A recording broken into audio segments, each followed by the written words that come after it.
ओम शांति। बचपन से ही एक धार्मिक परिवार में जन्म होने के कारण धर्म में, भक्ति में, साधु संतों में, सब में बहुत आस्था थी और आस्था के साथ साथ डर भी एक था।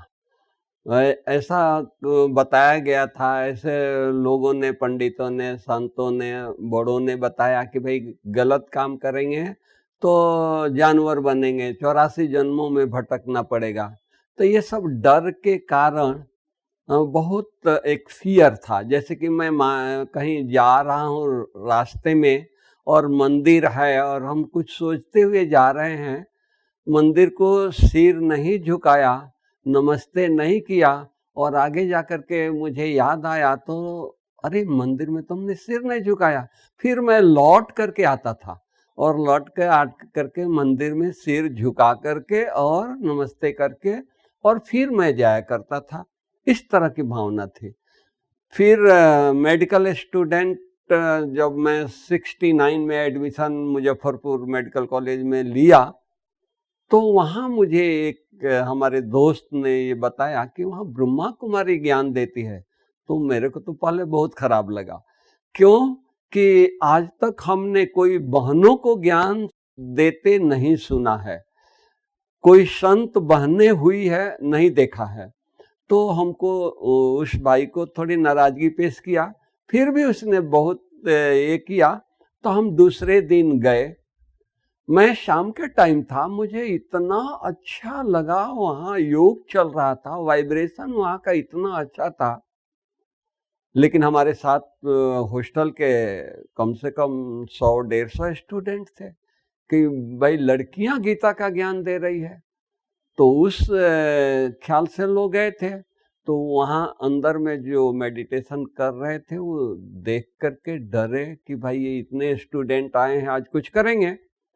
फिर एक भाई उठ करके आया, बोला कि आप लोग यहाँ किस लिए आए हैं, क्यों आए हैं? तो फिर मैं बोला कि यहाँ क्या होता है, जानने के लिए आए हैं। तो उसने कहा कि मेडिटेशन सिखाया जाता है और ईश्वरीय ज्ञान दिया जाता है। हम बोले कि ईश्वरीय ज्ञान क्या होता है, मेडिटेशन क्या होता है? तो उसने कहा कि खड़े खड़े बात करने से स्पष्ट नहीं होगा, ये 7 डेज का कोर्स होता है। फिर मैंने पूछा कि क्या फी है 7 डेज का कोर्स का? तो उन्होंने कहा कि कोई फी नहीं है, फ्री है, मैं टाइम देता हूँ, कल से आप आइए। मैं दूसरे दिन उन्होंने टाइम दिया, उस अनुसार से मैं गया और मुझे फर्स्ट दिन का जो लेसन दिया गया कि आप आत्मा हो, शरीर नहीं हो, मुझे बहुत अच्छा लगा। दूसरे दिन का लेसन दिया गया कि नहीं, परमात्मा निराकार शिव बाबा ही हैं, कोई साधु संत नहीं है, कोई और देवताएं नहीं हैं, एक परमात्मा है तो परम पिता परमात्मा शिव ही है। मुझे बहुत अच्छा लगा क्योंकि हम शिव शंकर में अंतर, बहन ने कहा कि शिव शंकर में अंतर है। मनुष्य 84 लाख योनियों में भ्रमण नहीं करता है, 84 जन्म लेता है। ये आंख खोलने वाली, चौंकाने वाली बात थी जो कभी हमने सुना नहीं। इतने गुरुओं के नजदीक रहे, इतने संतों के नजदीक रहे, पंडितों के नजदीक रहे, किसी ने बताया नहीं। हम खुद भी रामायण गीता आदि रोज, गीता मेडिकल कॉलेज के स्टूडेंट होने के बावजूद भी हॉस्टल में रोज गीता पढ़ते थे और गीता पढ़ करके ही कुछ हम करते थे। तो ये आस्था थी। जब ये बातें सब क्लियर हुई कि मनुष्य 84 लाख योनियों में भ्रमण नहीं करता है, परमात्मा सर्वव्यापी नहीं है, शिव शंकर में महान अंतर है, तो ये सारी बातें सुन करके मन में आया कि नहीं, ये सचमुच परमात्मा आए हुए हैं और ये परमात्मा का ज्ञान है। तो जैसे जैसे 7 डेज का कोर्स किया, बुद्धि में क्लियर ज्ञान बैठता गया और जब मेडिटेशन शुरू किया तो मुझे बहुत अच्छा अनुभूति हुई। जैसे शिव बाबा की परमात्मा निराकार हैं, वो लाइट 1 सेकंड के लिए ही नहीं, उसकी महसूसता होती रही। सारे दिन में पढ़ाई लिखाई में, कॉलेज में इतना और फ्रेश होते थे, इतना फ्रेश रहते थे। आज भी वो दिन मुझे याद आता है कि मेडिटेशन से कितनी फ्रेशनेस आती है, बुद्धि एकाग्र होती है। तो ये सारी बातें जान करके हमने कंट्रास्ट भी करते रहे। भक्ति में हमने क्या सीखा है, साधु संतों से क्या सीखा है, अपने रामायण और गीता से हमने क्या अनुभव किया और यहाँ क्या सिखाया जा रहा है, बहुत डिफरेंट और प्रैक्टिकल। जब ये अच्छा लगा तो हम बोला कि नहीं, ये भगवान का ज्ञान है, शिव बाबा आया हुआ है, ये सच बोल रहे हैं। तो धीरे धीरे हम संस्था से जुड़ते गए और डेली ईश्वरीय महावाक्य, जिसको मुरली कहते हैं, इवन मेडिकल कॉलेज में मेडिकल के एग्जाम है, लेकिन हम मेडिटेशन आश्रम पर आकर के मेडिटेशन करके एग्जाम देने के लिए जाते थे। इतनी हमारी श्रद्धा भावना बैठ गई ईश्वरीय ज्ञान में। तो उसके बाद ये हुआ कि हम बहुत इसकी गहराई में, और जब 70 में हम माउंट आबू आए, तो माउंट आबू आकर के ये हो गया कि सचमुच ये मेरा रियल परिवार है। मैं बिछड़ गया था, मैं कहीं और जगह ये हो गया था। मुझे परिवार की भावना आई, भाई बहनों से अपनापन की भावना आई, और ये लगा कि मेरा यही परिवार है। मैं अपने मदर फादर को लेटर लिख दिया, फोन करके बता दिया कि देखो भाई, आप लोग पढ़ाते हो, डॉक्टरी कराते हो, इसका मतलब ये नहीं है कि हम डॉक्टरी करके और कमाएंगे और आप लोगों को ये करेंगे। तो आप लोग सोच लीजिए, पढ़ाना है तो पढ़ाइए। उन्होंने, फादर ने कहा कि देखो, हमारा धर्म है पढ़ाना, आप पढ़ करके क्या करेंगे उससे मुझे कोई लेनी देनी नहीं है, लेकिन आप अच्छी तरह से पढ़ाई करिए और मेडिकल का आप एग्जाम दे करके अच्छी तरह से डिग्री लेकर के आप कुछ भी करिए। सोशल सेवा करनी है, जो भी सेवा करनी है, जहां भी रहना है, कोई उसमें मुझे कोई इतराज नहीं है। तो उधर से भी परिवार के तरफ से हमको ग्रीन सिग्नल मिला, और इधर हम इतनी सेवा में इस ईश्वरीय परिवार से जुड़ गए, बाबा से जुड़ गए, कि इतना अच्छा लगा कि वो सारी चीजें अपने जीवन में धारण करना शुरू कर लिया। खान पान की बातें पहले शुरू में दिक्कत हुई प्रैक्टिकल, क्योंकि हॉस्टल में रहते थे, होटल का खाना खाते थे, तो मेडिटेशन इतना क्लियर बुद्धि नहीं था, इतना बुद्धि परमात्मा से नहीं जुड़ पाता था। बाबा की, परमात्मा की मदद होती थी। ये सब करने के बाद भी योग लगता था, थोड़े देर के लिए अनुभूति होती थी, लेकिन कांस्टेंट एक लाइफ, एक तरह एक रस स्थिति हो, वो नहीं होता था।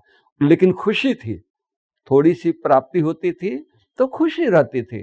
तो हमने धीरे धीरे हॉस्टल को छोड़ दिया, अपना रूम लिया और खाना बनाना शुरू किया। वो तो कहानियां बहुत लंबी है, लेकिन अपने हाथ से भोजन बनाना शुरू किया। तो हमको भोजन बनाने आता नहीं था, फिर भी हमको सिखाया गया और हम सीख लिया। सीख करके भोजन बनाना शुरू किया, और जैसे अन्न का परहेज किया, संग का परहेज किया, हमारी बुद्धि की लाइन बाबा से, शिव बाबा से एकदम जुड़ती गई, और हमारी बुद्धि एकदम क्लियर बाबा के साथ रही।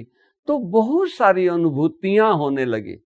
ऐसे लगा कि शिव बाबा मुझे हर कर्म में, एग्जाम में, हर चीज में मुझे मदद कर रहा है। कहीं कुछ गलत होने वाला है, वहां मुझे इशारा मिलता था, वहां मुझे गाइड बाबा करते थे, नहीं ये काम, टचिंग होती थी, ये काम नहीं करना है। तो ये सब बातों को देख करके शिव बाबा में बुद्धि, अटूट श्रद्धा कहिए, बुद्धि कहिए, लगन कहिए, बढ़ती गई। और बढ़ते बढ़ते मैं अपनी एग्जाम भी बहुत अच्छा, मेडिकल का 4 ईयर का कोर्स भी किया, एग्जाम भी बहुत अच्छा दिया, और डिग्री लेकर के एग्जाम दे करके सीधी माउंट आबू आ गया। और माउंट आबू में जो अनुभूति हुई, मैं किन शब्दों में कैसे बताऊं। बस यही हुआ कि जीवन अगर कहीं लगाना है, कोई सेवा करनी है तो ईश्वरीय सेवा करनी है, बाकी ये जीवन किसी और के लिए नहीं है, किसी और काम के लिए नहीं है। एकदम डिसाइड कर लिया, माँ बाप को भी कन्विंस कर दिया, उन्होंने भी प्यार से छुट्टी दे दिया और हम ईश्वरीय सेवा में लग गए।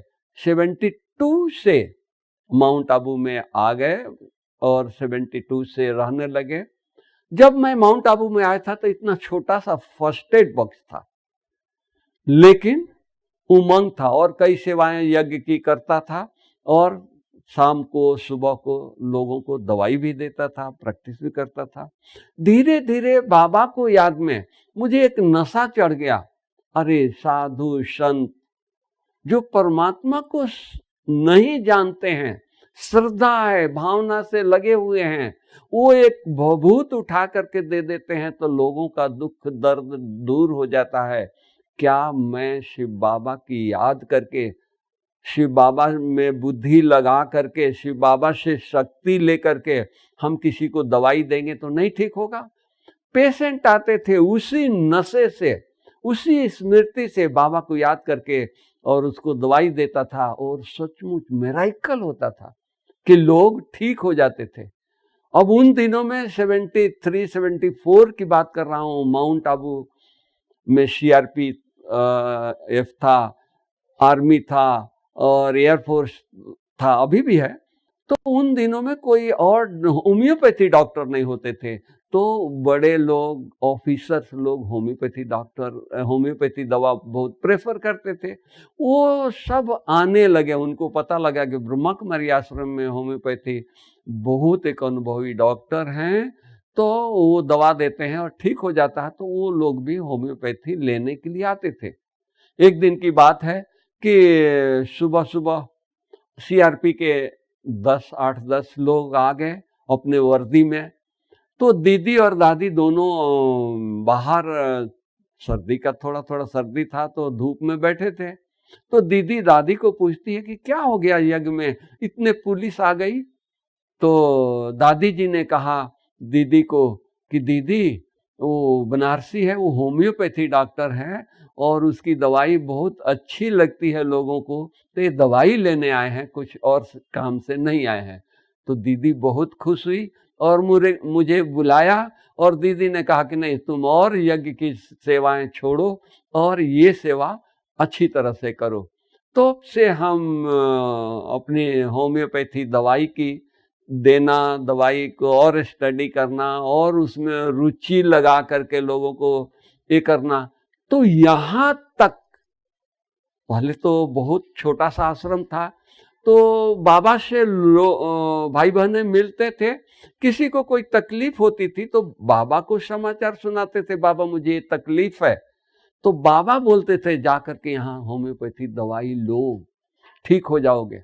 वो आकर कहता था कि भाई बाबा ने हमको भेजा है, बाबा ने कहा कि आप होम्योपैथी दवाई लो, ठीक हो जाओ। मेरा और निश्चय बढ़ता गया, उमंग बढ़ता गया, खुशी बढ़ती गई और उसी खुशी उमंग से हम होम्योपैथी दवाई देते गए और लोगों को फायदा हुआ, फायदा होता गया।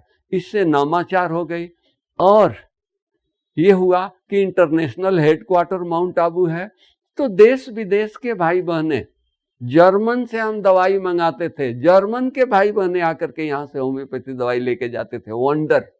तो ये इस तरह की करामात, इस तरह की कई एविडेंस हैं जो हमारे जीवन को बहुत आगे बढ़ाया और वही एविडेंस आज तक, वही उमंग उत्साह, वही लगन आज तक चला रहा है। आज तक हम उसी उमंग उत्साह से, भल शरीर की आयु कितनी भी बड़ी हो गई, लेकिन लोग कहते हैं कि आप थकते नहीं हो। आज अहमदाबाद में या बॉम्बे में इतने बड़े बड़े डॉक्टरों से संपर्क हो गया है, पहचान हो गई है, फ्रेंडशिप हो गई है।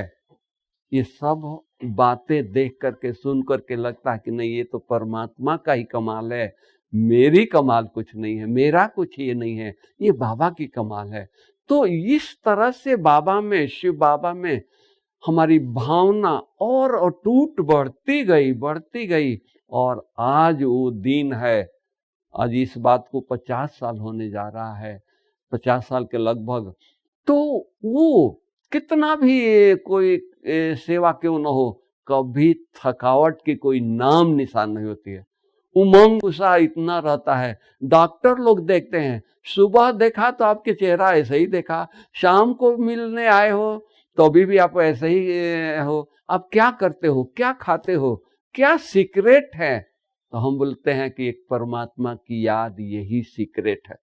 हर कर्म में, हर सेवा में कैसे हम परमात्मा को याद करें, वो बाबा ने सिखा दिया, अनुभूति करा दिया।